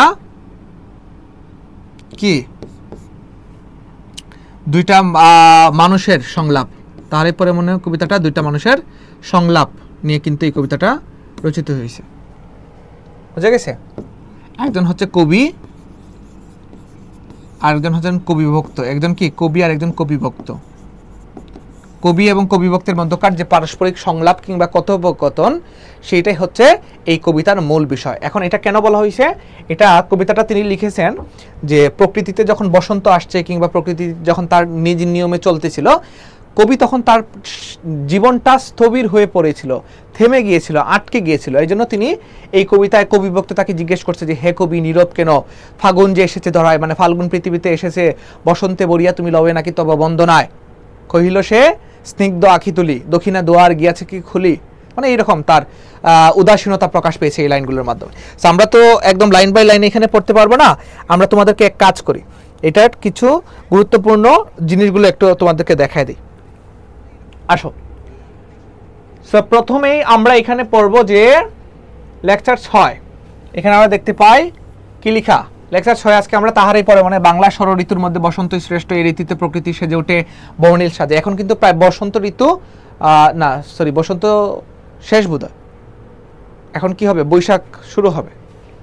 সো এখানে কি করছে? চারিদিকে ফুলের সমারোহ যে কাউকে মুগ্ধ করে। কবিতা অনুসারে বসন্ত ঋতুতে আমের মুকুল ফুটে, অনেক বিষয় তোমরা দেখতে পাও। দক্ষিণা বাতাস বয়, অর্থাৎ দক্ষিণ দিকের যে বাতাসটা সেইটা এই ঋতুতে বসে। তারপর কি আছে? বসন্তের আগমনে দক্ষিণা বাতাস ভরে ওঠে বাতাবি নেবুর ফুলে। বাতাবি নেবু এই শব্দটা মনে রাখবা, এক জাতের লেবু। হ্যাঁ, এই লেবুটা আমাদের বাড়ির উঠোনে, বাড়ির পিছনে, প্রাঙ্গণগুলোতে আনাচে কানাচে কিন্তু এটা উঠতে দেখি আমরা। একটা খুবই সুন্দর, এবং এটার ফুলটা কিন্তু সাদা রঙের একটা ফুল হয়, খুবই সুন্দর এবং খুবই সুঘ্রাণ পূর্ণ একটা ফুল কিন্তু বাতাবি লেবু। সো এই যে বাতাবি লেবু, এই বাতাবি লেবু কই থেকে আসছে জানো? বাতাবি লেবুটা আসছে একটা দ্বীপ। হ্যাঁ, দ্বীপ থেকে এই গাছটা নিয়ে আসা হয়েছিল। এটার নাম হচ্ছে জবদ্বীপ। জবদ্বীপের রাজধানীর নাম কি জানো? জবদ্বীপের রাজধানী হচ্ছে বাটাবিয়া। কি? বাটাবিয়া। সো এই বাটাবিয়া অঞ্চল থেকে বা এই রাজধানী থেকে এই অঞ্চলের বা এই প্রকৃতির চারা গাছ আমাদের এই সাবকন্টিনেন্টে বা উপমহাদেশে প্রথম নিয়ে আসা হয়। তারপর আস্তে আস্তে এটার সব জায়গায় এটা ছড়িয়ে পড়ে বা এটা সবাই এটা সংরক্ষণ করছিল। সো এই যে বাটাবিয়া থেকে যে আসছে, এই জন্য এটাকে আস্তে আস্তে পরবর্তীতে আঞ্চলিক ভাষায় এটাকে বলা হয় বাতাবি লেবু। সো এই লেবু গাছটা প্রথম এই দ্বীপ থেকে তুলে নিয়ে আসা হয়। ঠিক আছে, কেউ একজন হয়তো নিয়ে আসছে, পরবর্তীতে এটা বিস্তৃত হয়েছে। বোঝাতে পারলাম?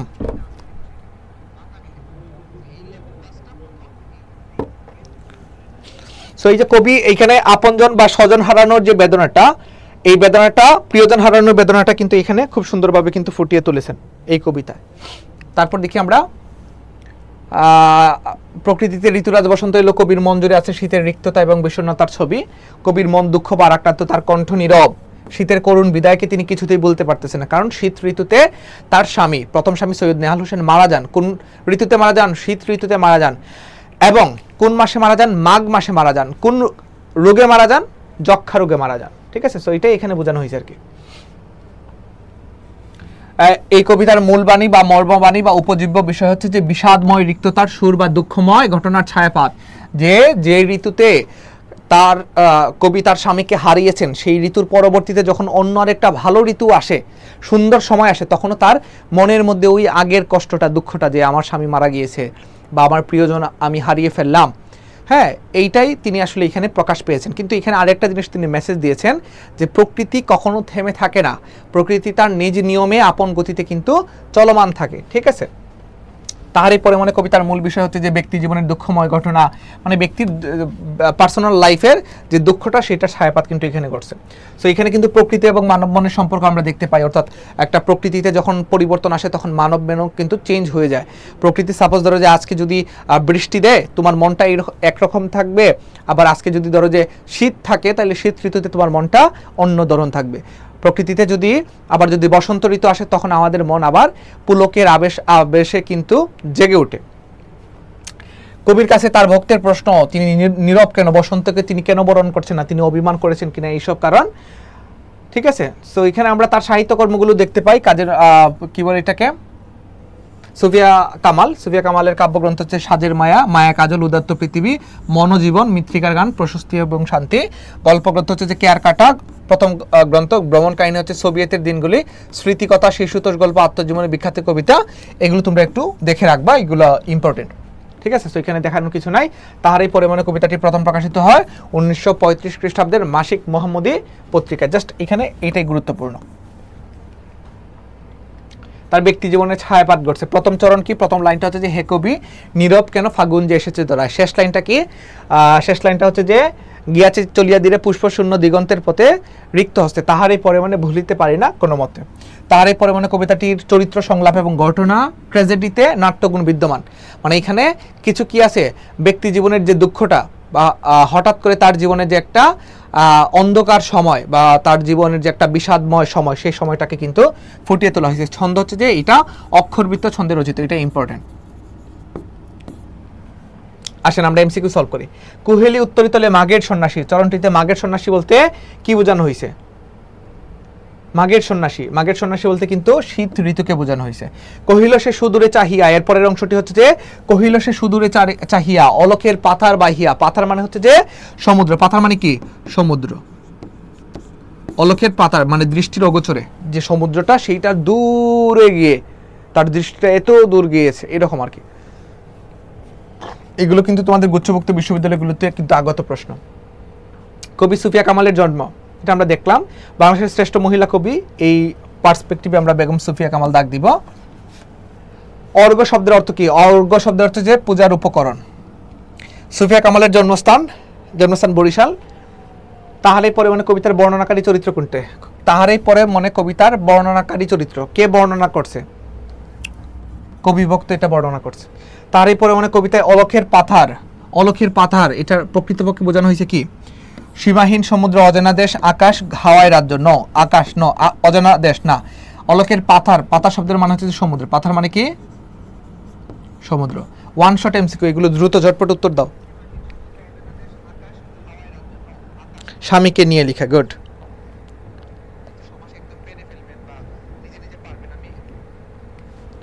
তারপর বলেন কোনটি সংলাপ নির্ভর কবিতা 18 বছর বয়স ন? তাহারই পরে মনে কবিতাটি কোন ঋতুকে কেন্দ্র করে? এটা হচ্ছে যে বসন্ত ঋতুকে কেন্দ্র করে।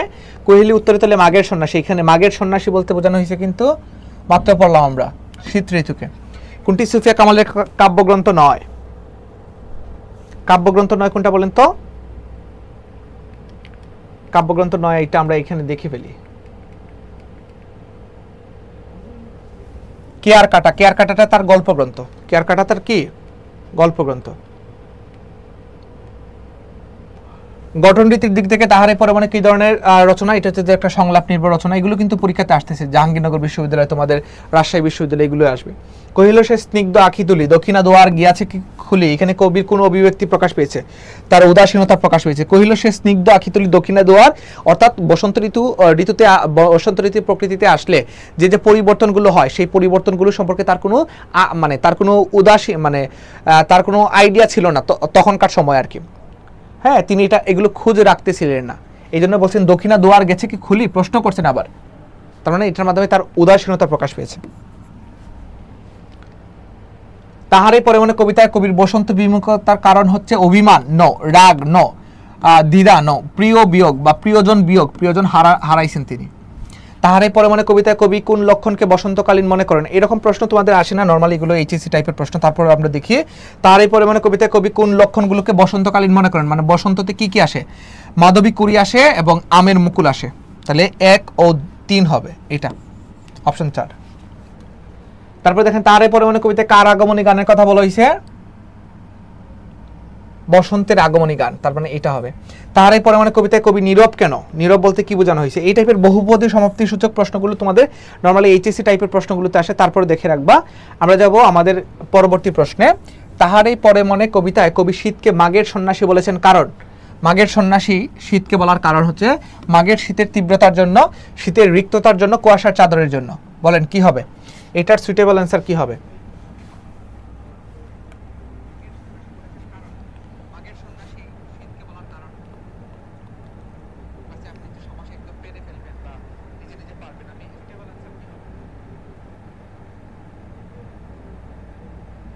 আশরাফি আলম অন্তর আমাদের সাথে সংযুক্ত হয়েছে, বলো এটার উত্তরটা কি হবে? তাহারে পরে মনে কবিতায় কবি শীতকে মাঘের সন্ন্যাসী বলেছেন কারণ হচ্ছে শীতের রিক্ততা এবং কি কুয়াশার চাদরের জন্য।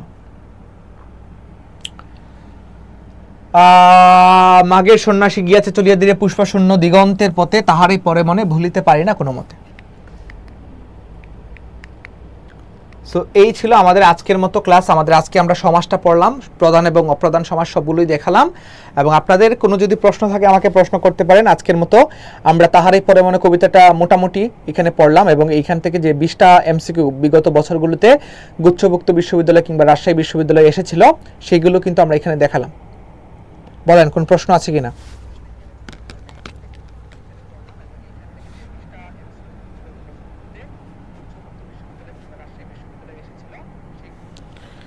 প্রশ্ন আছে কিনা আমাকে একটু বলেন।